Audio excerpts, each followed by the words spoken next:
New England, with its old colonial towns, Revolutionary War battlefields, and centuries-old houses, has no shortage of ghost stories.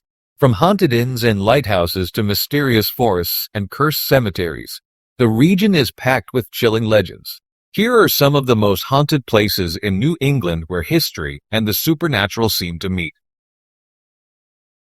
The White Horse Tavern in Newport, Rhode Island is one of the oldest taverns in America, first built in the mid-1600s. Over the centuries, it has been a home, an inn, and a place where soldiers and travelers gathered. Because of its long history, many believe spirits remain inside. The building's age, dark wood, creaking floors, and old fireplaces already give it a spooky feeling, and strange reports over time have added to its haunted reputation. One of the oldest ghost stories is about two men who stayed there in the 1720s. The next morning, one man was found dead near the fireplace, while the other had vanished.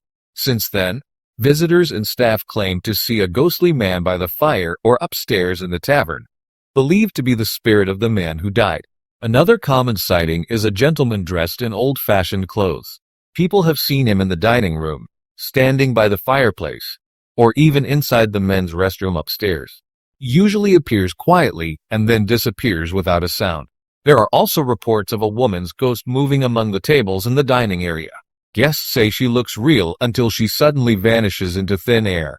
Employees have also shared personal experiences. Some say they have felt a cold hand tap them on the shoulder while locking up at night, only to find no one behind them. Others feel a heavy presence watching them while working late. Old York Jail was built around 1719 to 1720, one of the oldest prisons in America. It served as a jail for criminals, debtors, and others until about 1879. Because of the many years people suffered inside its thick stone walls, damp cells, and small windows with iron bars, many believe the building holds negative energy and memories that linger. One story tells of Patience Boston, thought to be one ghost connected to Old Jail. She was born in 1711, had a troubled life, and was imprisoned in the jail after admitting to murdering a child by pushing the child into a well. People say her spirit sometimes moans, or that guides and visitors sense a heavy sadness in one of the stone cells. A few visitors say they see shadow figures moving behind bars or out of the corner of an eye. These are fleeting, maybe a shape at a window or a figure in a doorway that vanishes when looked at directly. Another legend is about hearing eerie moans in empty cells when no one else is around. Visitors and tour guides sometimes report hearing voices or cries late in the day or after dark, even though the place is quiet. Dogtown was first settled in 1693 as a community in the woods of Gloucester called the Common Settlement. Over time, many people left, and by the early 1800s, it was mostly abandoned. Because of its abandonment, wild animals and people left behind, the area gained a reputation of being strange, lonely, and dangerous at night. One story is about Thomasine Temmie, younger, called the Queen of the Witches.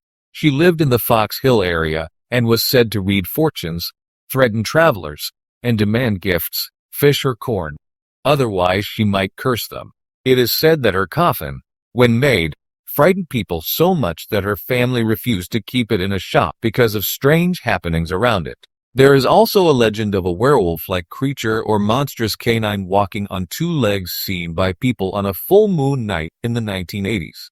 Some visitors report hearing the distant howls of wild or feral dogs or coyotes at night when no one else is around, especially in remote parts of Dogtown, giving the feeling of unseen beasts moving through the trees. Another story is about a violent event.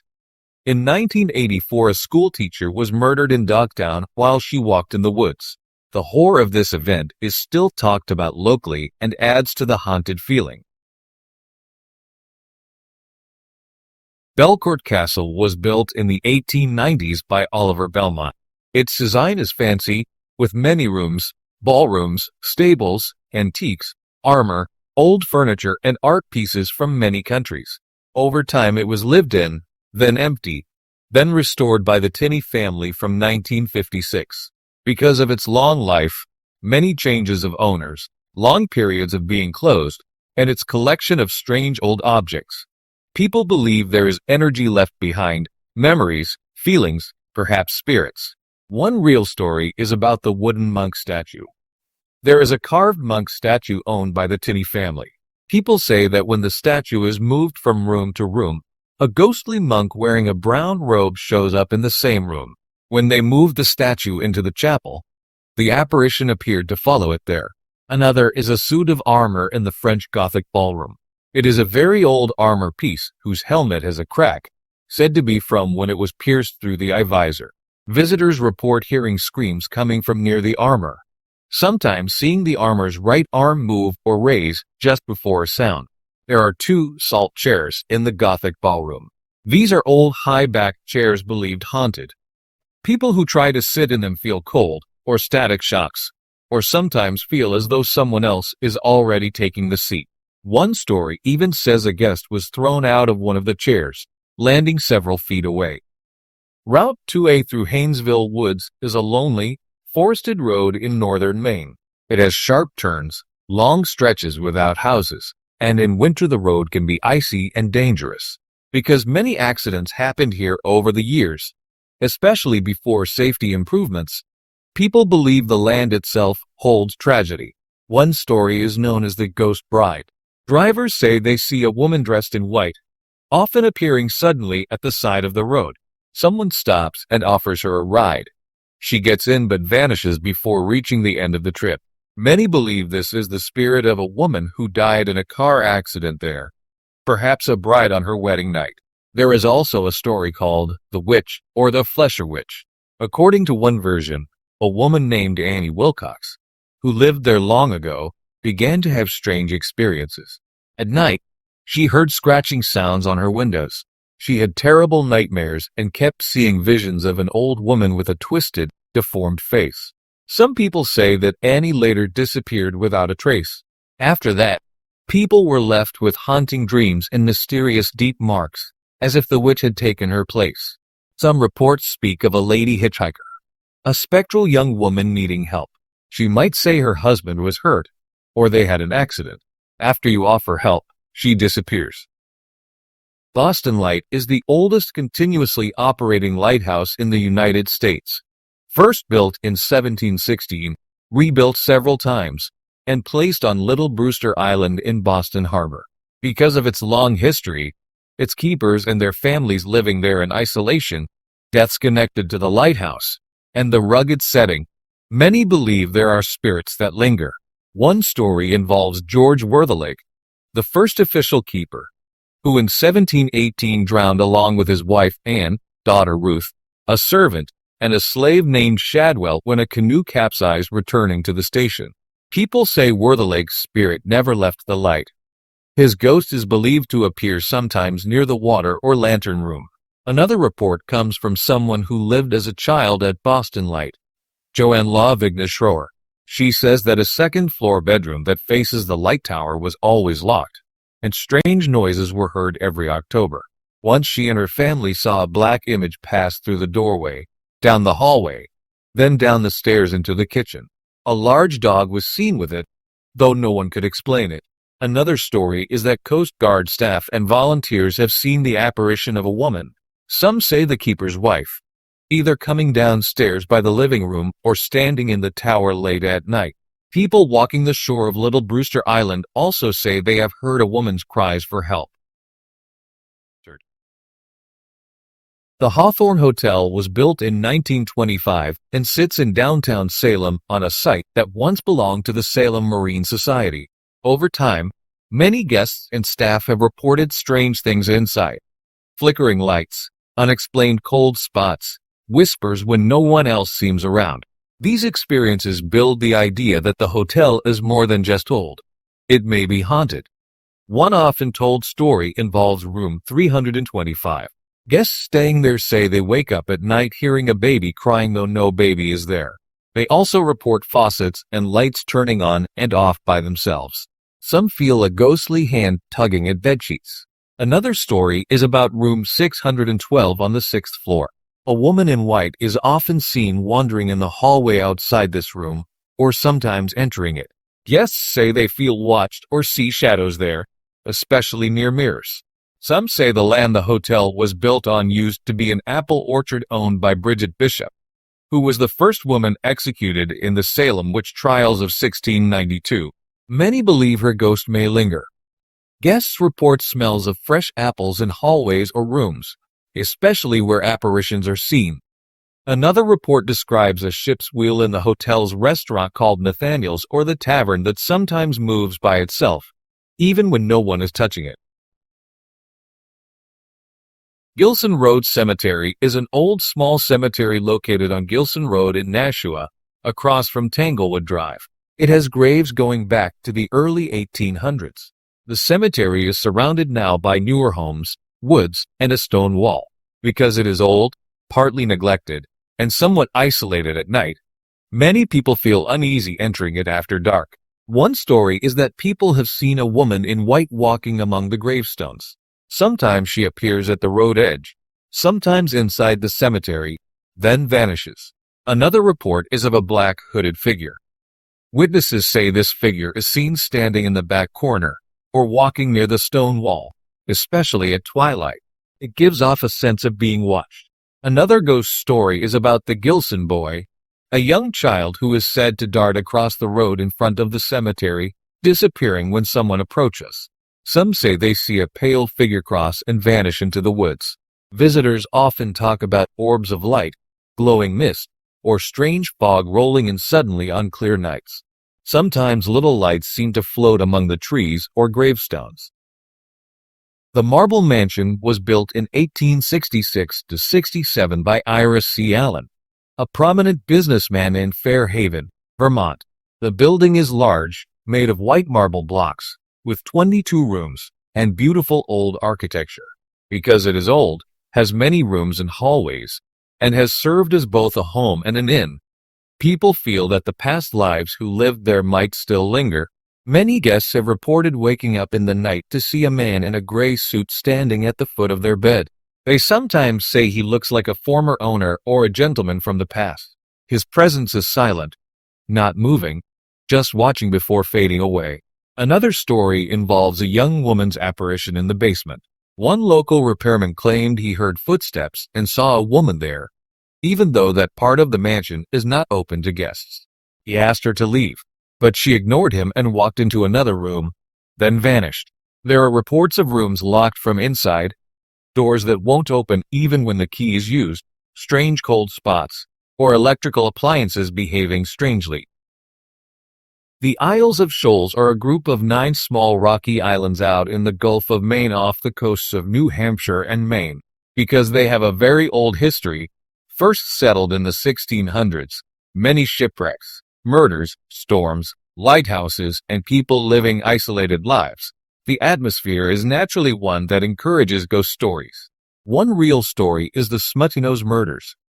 In 1873, 2 Norwegian women, Karen and Annette Christensen, were murdered in their house on Smuttinose Island by Louis Wagner.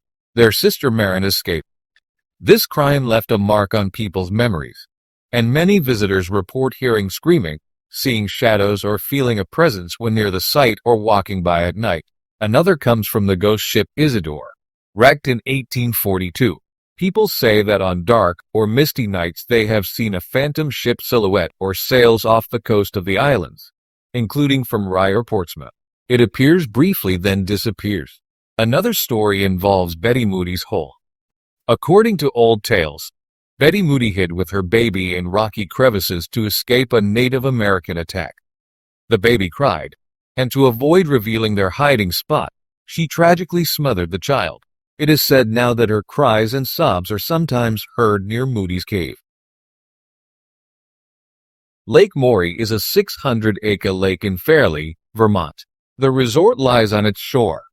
Because of its age, quiet woods, misty lake, and local inventor Samuel Morey's history, many people believe the place is haunted.